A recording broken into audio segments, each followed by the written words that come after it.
आप सभी का स्वागत है एक्सट्रॉनिक हब यूट्यूब चैनल में। और आज इस वीडियो सीरीज में हम देखने वाले हैं आर्डिनो फॉर बिगनर्स इन हिंदी। तो इस सीरीज में बता दूं कि हम है ना आर्डिनो माइक्रो कंट्रोलर है उसके बारे में स्क्रैच से लेकर और एडवांस लेवल तक सीखेंगे। और इन लेक्चर्स की खास बात ये होने वाली कि होने वाले कम्प्लीटली हिंदी में। सो जो हिंदी बैकग्राउंड से जिन्हें इंग्लिश अच्छे से नहीं आती है और समझ नहीं पाते उनके लिए काफ़ी बेनिफिशियल होंगे, और जिनको इंग्लिश और हिंदी आती है उनके लिए तो एक्चुअली बेनिफिशियल है क्योंकि काफ़ी वर्ड्स ऐसे होते हैं जो इंग्लिश में होंगे। सो डोंट वरी, हम बढ़ते हैं आगे। तो सबसे पहले बता दो हम इस वीडियो सीरीज में देखने वाले क्या क्या हैं। इस वीडियो सीरीज में हम देखने वाले सबसे पहले एक brief introduction about the Arduino, उसके बाद आर्डिनो वर्सेस 8051, उसके बाद देखने वाले हैं वाई आर्डिनो, हम आर्डिनो को क्यों यूज़ करें, उसके बाद पिन कॉन्फ़िगरेशन, और उसके बाद देखने वाले हैं डिफरेंट डिफरेंट एप्लीकेशंस की हम कहाँ कहाँ हमारे इस आर्डिनो माइक्रो कंट्रोलर को यूज़ कर सकते हैं हमारे डेली लाइफ के अंदर। ठीक है, तो बिना देरी करे हम बढ़ते हैं हमारे वीडियो के नेक्स्ट स्लाइड पे। तो ये है एक ब्रीफ इंट्रोडक्शन जो कि आप स्क्रीन पे देख पा रहे हो। जो अर्डिनो है एक ओपन सोर्स इलेक्ट्रॉनिक प्लेटफॉर्म है। ओपन सोर्स इलेक्ट्रॉनिक प्लेटफॉर्म वो प्लेटफॉर्म होते हैं जिन पे अगर उनके आपको सॉफ्टवेयर या कुछ भी प्रोडक्ट यूज़ करना होता है उसके लिए आपको पे करने की कोई रिक्वायरमेंट नहीं होती। वो उनके कोई है ना लाइसेंस होते हैं, वो ओपन होते हैं, उन्हें बाय करने की आपको आवश्यकता नहीं होती, आप उन्हें डायरेक्ट यूज़ कर सकते हैं। और ये जो सोर्सेज जो ओपन सोर्स प्लेटफॉर्म होते हैं ये कॉन्ट्रीब्यूशन बेस पे रन करते हैं। ठीक है, और अर्डिनो के है ना डिफरेंट डिफरेंट बोर्ड्स हैं जो हम आगे देखने वाले हैं। और ये बोर्ड क्या करते हैं, ये आपके जो फिजिकल वर्ड है इसको मैप करते हैं डिजिटल वर्ड से।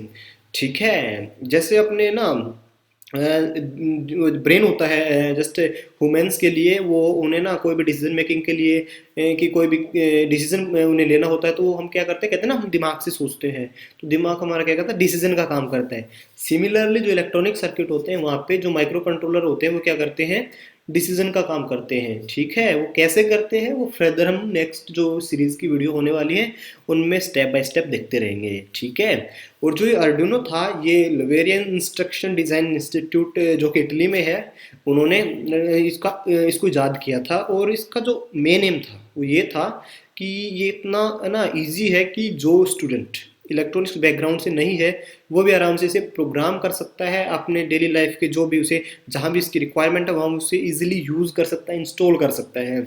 और इसी के कारण ये आज बहुत ही पॉपुलर बोर्ड है माइक्रो कंट्रोलर का।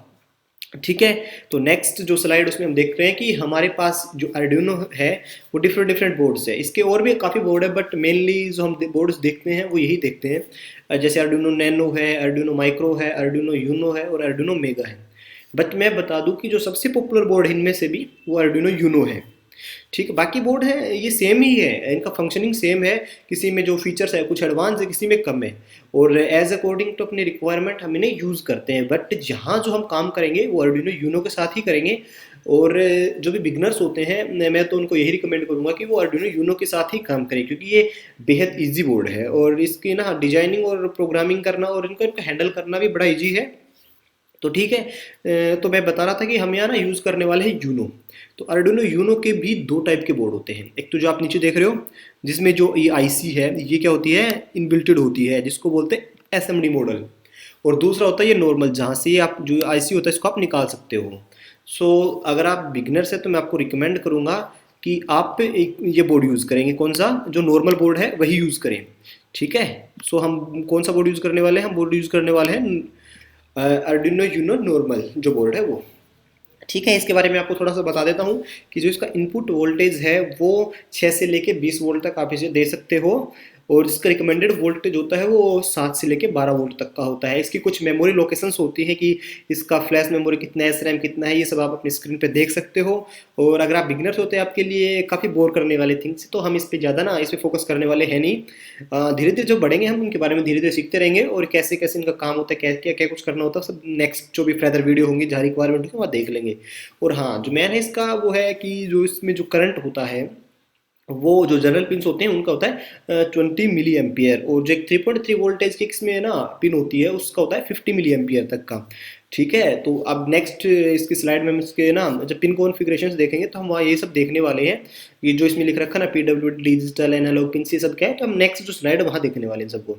ठीक है, तो जो आगे जो नेक्स्ट हमारा टॉपिक था वो यही था कि एक्चुअली की जो आर्डिनो माइक्रो कंट्रोलर है उसमें, और जो 8051 जो काफ़ी मेरे फ्रेंड्स उन लोगों ने यूज़ किया था पहले 8051, या हम कॉलेज में होते हैं हम पढ़ते भी ना माइक्रो कंट्रोलर के बारे में, तो वहाँ स्टडी करते हैं हम 8051 की। तो हम 8051 और जो आर्डिनो माइक्रो कंट्रोलर है इसमें कुछ बेसिक डिफरेंस देख रहे हैं। तो सबसे पहले मैं बता दूं कि इसमें जो आर्डिनो बोर्ड होता है ना, उसमें जो सप्लाई का होता है मेनली वो क्या होता है कि हम है ना वेरी करता है +5 से लेके 20 वोल्ट तक का, मतलब 5 वोल्ट के अडेप्टर से लेके 20 वोल्ट के अडेप्टर तक हम इसको कनेक्ट कर सकते हैं पावर सप्लाई आर्डिनो को। ठीक है, बट वहाँ 8051 की अगर बात करें तो ये होता है +5 वोल्ट से लेके 6.6 वोल्ट, इससे ऊपर हम नहीं जा सकते। अगर इससे ऊपर हम चले जाएंगे तो हमारा बोर्ड हो जाएगा क्या, डैमेज। ठीक है, तो हमें खामियाजा भुगतना पड़ेगा, हमें एक बोर्ड गंवाना पड़ेगा। तो सबसे बड़ी दिक्कत इसमें यही होती है। और आर्डिनो में हमें ना रेंज होती है, जो सप्लाई रेंज वो काफ़ी लंबा मिलता है, 5 से लेके 20 वोल्ट काफ़ी होता है हमारे लिए। ठीक है, क्योंकि मेनली हमारे पास जो अडेप्टर होते हैं 5 वोल्ट 12 वोल्ट 9 वोल्ट के ही होते हैं, और लास्ट 20 वोल्ट के अडेप्टर्स होते हैं। इससे बड़े अडेप्टर हम जनरली यूज़ भी नहीं करते। और जो इसका general purpose input output pins है आर्डिनो के, उनका जो मैक्सिमम करंट होता है वो 40 मिली एम्पेयर तक होता है। वहीं अगर बात करें 8051 की तो ये सिर्फ 15 मिली एम्पेयर तक ही लिमिट है, सॉरी ये 40 मिली एम्पेयर है और ये 15 मिली एम्पेयर है। उसके बाद ये मेमोरी है इसकी अलग अलग, ऑफ कोर्स आर्डिनो में मेमोरीज हैं वो एज कम्पेयर टू 8051 से ज़्यादा ही है। और उसके बाद जो इसका मेन और इम्पोर्टेंट एडवांटेज है वो ये है कि 8051 में हमें क्या करना पड़ता है, एक्सटर्नल प्रोग्रामर चाहिए होता है किसको, फ्लैश के लिए। बट आर्डिनो में ऐसा कुछ नहीं है, आप डायरेक्ट सिंगल क्लिक के अपलोड पे क्लिक करके सीधे आपके प्रोग्राम को अपलोड कर सकते हो। उसी के साथ जो भी आपका फ्लैशिंग व्लैशिंग का और प्रोग्रामिंग का सारा टास्क एक बार में ही कंप्लीट हो जाता है। और यही फीचर होती है जो इसको बेहद खास बनाती है। और इसी फीचर के कारण कोई भी स्टूडेंट जो इलेक्ट्रॉनिक बैकग्राउंड से नहीं है वो भी इसे डायरेक्ट प्रोग्राम कर सकता है। ठीक है, आप बढ़ते हैं नेक्स्ट स्लाइड पे। तो अभी मैं बता दूं कि हम पढ़ रहे हैं कि आर्डिनो, तो सबसे पहले यही आता है ना जहन में कि मैं इसको क्यों यूज़ करूँ, भाई मेरे पास तो और भी बोर्ड है पर मैं इसी को क्यों यूज़ करूँ। तो इसका भी मैं बता दूं, क्योंकि आर्डिनो है एक ओपन सोर्स इलेक्ट्रॉनिक ना प्रोटोटाइपिंग प्लेटफॉर्म है जिसके बारे में पहले बात कर चुके हैं। उसके बाद ये है कि आर्डिनो है ना, इसका जो सॉफ्टवेयर है वो ना मल्टी ऑपरेटिंग सिस्टम को सपोर्ट करता है। आप मैक में से यूज़ कर सकते हो, आप लिनक्स में यूज़ कर सकते हो, आप विंडो में यूज़ कर सकते हो। ठीक है, और इसकी जो कम्युनिटी है वो बड़ी स्ट्रॉन्ग है, मतलब ये ना टाइम टू टाइम अपडेटेड होते रहते हैं। इसकी जो लाइब्रेरीज है वो भी आपको ना हर जगह पे अवेलेबल हो जाती हैं, बहुत सी लाइब्रेरीज अवेलेबल हैं। सो ये सबसे मेन इसका जो फ़ायदा ये है कि इसका जो कम्युनिटी है वो बड़ा ही स्ट्रॉन्ग है। उसके बाद इसका जो हार्डवेयर और सॉफ्टवेयर है वो बड़ा इजी है हैंडल करने में। साथ ही साथ मैंने जो बताया कि इसका जो इसके ड्राइवर्स हैं वो मैक लिनक्स विंडोज़, ये जो ऑपरेटिंग मल्टी ऑपरेटिंग सिस्टम जैसे मैक है लिनक्स विंडोज़ में काम करते हैं। और लाइब्रेरीज भी अवेलेबल है हर जगह। तो लाइब्रेरीज क्या है, एक बार के लिए मैं आपको ब्रीफ में बता दूं। लाइब्रेरीज एक इंस्ट्रक्शन सेट होता है। ठीक है, जैसे हमें ना डिफरेंट टास्क परफॉर्म करना है, पर उसके लिए हमारे पास अगर वो कोड से अवेलेबल नहीं है तो हम क्या करते हैं, उसकी लाइब्रेरीज यूज़ करते हैं। कैसे यूज़ करते हैं, क्या काम है, ये फर्दर जब नेक्स्ट में हम प्रोग्रामिंग करेंगे जहाँ हमें नीड होगी वहाँ देखते रहेंगे। ठीक है, और ये क्या होते हैं, बड़े लाइट वेट होते हैं, बड़ा ही हल्का सा होता है बोर्ड और बड़ा सिंपल डिजाइन है। ठीक है, बढ़ते हैं नेक्स्ट पॉइंट पे। और जो मेन है वो है पिन कॉन्फ़िगरेशन। तो सबसे पहले जैसा कि आप देख रहे हो, मैं बता दूं आपको, जो ये ऊपर जो आप देख रहे हो ये वाला जिस पे लिखा है डीसी पावर जैक, ये आपका है इनपुट। जो आपका अडेप्टर होता है उसको कनेक्ट करने के लिए, मतलब जो पावर जो आप इनपुट करोगे आपके आर्डिनो बोर्ड के लिए उसमें होता है। दूसरा होता है यूएसबी पोर्ट। ये पोर्ट होता है किसके लिए, आप जब अपने आर्डिनो को प्रोग्राम करोगे अपने किसी भी सिस्टम को, मैक लिनक्स या विंडोज से, तो उसको आप जब कनेक्ट करोगे इससे तो उसके लिए आपको चाहिए थे कोटीजी केबल, जिसका एक पोर्ट यहाँ पे आपको लगाना होता है और दूसरा पोर्ट आपके सिस्टम पे जाएगा। ठीक है, उसके बाद ये होता है रीसेट बटन। रीसेट का मतलब होता है दोबारा से सेट करने के लिए। इसका क्या यूज़ है, ये भी जस्ट जिसकी ज़्यादा यूज़ है वो हम फर्दर जैसे प्रोग्रामिंग करेंगे तो वहाँ पे देखने वाले हैं। ठीक है, उसके बाद ये I2C कम्युनिकेशन पिन्स हैं, इनका क्या काम है अभी के लिए आप इसको छोड़ दीजिएगा। ठीक है, उसके बाद होती हैं ये एनालॉग रेफरेंस वोल्टेज पिन है, उसके बाद ये ग्राउंड है। ठीक है, उसके बाद ये डिजिटल पिन्स है। तो डिजिटल पिन्स क्या होती है, डिजिटल पिन्स कौन से होते हैं, जैसे कि मैं दिखाऊंगा आपको। एनालॉग और डिजिटल होता क्या है, तो एनालॉग जैसे आपने साइन वेव देखा होगा या कुछ ऐसा वेव जो क्या होता है टाइम के साथ कंटिन्यूली वेरी करता है, मतलब हर टाइम के इंस्टेंट पे इसकी वैल्यू क्या होती है, अलग होती है, वो होते हैं एनालॉग सिग्नल्स। बट अगर मैं बात करूँ डिजिटल सिग्नल की तो क्वांटाइज्ड होते हैं, मतलब टाइम की कुछ वैल्यू पे नहीं, मतलब ये फिक्स होते हैं, कुछ टाइम इंटरवल पे फिक्स होते हैं। और एज कैन यू से देख आपने सुना होगा ना 0 और 1। तो 0 का मतलब क्या होता है, एक्चुअली 0 का मतलब कंप्यूटर के लिए क्या होता है, 0 का मतलब होता है लोएस्ट जो वोल्टेज लेवल है वो, और 1 होता है वो अपर वोल्टेज मतलब हाईएस्ट वोल्टेज लेवल होता है। ठीक है, ये कैसे डिफाइन किए जाते हैं ये भी हम फर्दर जस्ट नेक्स्ट वीडियो में देखने वाले कि जो भी हमारा ना एनालॉग है वो 0 किस वोल्टेज पे शो करता है, 1 किस वोल्टेज के बाद ये शो होना स्टार्ट होता है, या 1 कब रीड करेगा और 0 कब रीड करेगा, ये सब भी हम नेक्स्ट में देखने वाले हैं। तो ये था एनालॉग और ये था डिजिटल। ठीक है, तो ये आपकी डिजिटल पिन्स है, ये आपको काम करेंगे जैसे आपके डिजिटल जो भी सेंसर्स उसको कनेक्ट करने के लिए। और इस साइड में आपके एनालॉग पिन्स हैं, तो यहाँ पे 6 एनालॉग पिन्स है और ये है ना 14 है डिजिटल पिन्स है यहाँ पे।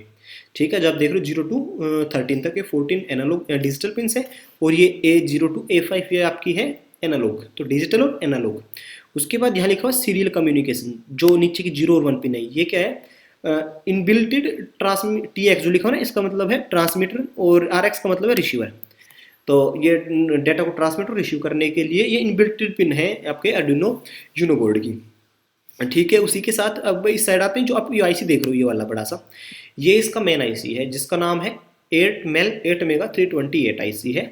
ठीक है, ये इसका माइक्रो कंट्रोलर जो आईसी है वो यही है। तो उसके बाद जो ऊपर की पिन है ये वाली, इसके पावर सोर्स है जहाँ पे विन है, ग्राउंड है 5 वोल्ट है, 3.3 वोल्ट का, और ये वो पिन है जिसकी जो मैक्सिमम करंट होता है ना 50 मिली एम्पियर, जो हमने प्रीवियस स्लाइड्स में देखा था वो पिन। उसके बाद ये रीसेट पिन है, ये रीसेट बटन है और ये रीसेट पिन है। ये काम कैसे करेंगी ये अभी के लिए आपके लिए ना इतना आवश्यक है नहीं, और ये आपको बोर भी करने वाला है, सो हम ये छोड़ने वाले हैं। और ऐसे ही ये रहा IOREF, जैसे AREF है IOREF है। ठीक है, उसके बाद एक क्रिस्टल ओसिलेटर। तो क्रिस्टल ओसिलेटर क्या होता है, क्रिस्टल ओसिलेटर का क्या काम है, इसके लिए मैंने एक सेपरेट वीडियो बनाया है, अगर आप उसको देखना चाहें तो आपको डिस्क्रिप्शन में लिंक मिल जाएगा जिससे आप देख सकते हैं। वैसे एक बार मैं आपको दिखा दूँ कि क्रिस्टल ओसिलेटर कुछ ऐसा होता है। ठीक है, और यहाँ पे हम यूज़ करें, यहाँ पे लिखा हुआ 16, तो 16 का मीन्स है ये 16 मेगा हर्ट्स है, इसकी क्लॉक स्पीड है। और क्लॉक स्पीड का मतलब फ्रीक्वेंसी, हर्ट्स का मतलब होता है फ्रीक्वेंसी। ठीक है, तो किस फ्रीक्वेंसी से ना क्लॉक पल्स को जनरेट करता होता है 16 मेगा, और मेगा का मतलब होता है 10⁶। ठीक है, तो 16 इंटू 10⁶ हर्ट्स फ्रीक्वेंसी के साथ ये ना क्लॉक को जनरेट करता है। ठीक है, तो इसके बारे में वरी नहीं कर रही कि क्लॉक क्या होता है, कैसे जनरेट करता है, ये सब न सिर्फ अभी आपको इंट्रोडक्शन बताने के लिए है, बाकी इनका ज़्यादा यूज है नहीं है। ठीक है, आपको अगर डीपली जाना है तो आप इसे यूज़ कर सकते हो। उसके बाद ये जो एक्स्ट्रा है आप इसको रेस्ट में रहने दीजिए, किसी काम की नहीं अभी। उसके बाद जो LED यहाँ पे है ये आपका है पावर ऑन इंडिकेशन LED। जब भी आपका ना आप जब इसमें आप पावर इनपुट करोगे या फिर आप USB से इनपुट करोगे आपके लैपटॉप को, तो ये आपको स्विच ऑन, जब भी आपको बोर्ड को पावर मिलेगा तो ये ऑन हो जाएगा। इससे आपको पता लग जाएगा आपके बोर्ड पर पावर सप्लाई है वो आ चुकी है। उसी के साथ जो L है, L ये बड़ा इंपॉर्टेंट LED है।